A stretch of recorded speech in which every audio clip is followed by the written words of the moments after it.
இந்த உலகம் பொல்லாங்கனுக்குள்ள இருக்கு. சாத்தானுக்கு தெரியும் ஒரு மனுஷனுடைய பலம் எவ்வளவு.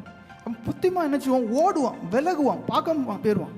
மூடர்கள் மதியனை நினைச்சுவாங்க, சரி என்னதான் பார்ப்போம். சின்ன ஒரு எடுத்துக்காட்டு உங்களுக்கே தெரியும். சிம்சோனு அவன் போயிட்டு இருக்கும் போது என்ன சிங்கத்தை அடிச்சு கொள்றான்.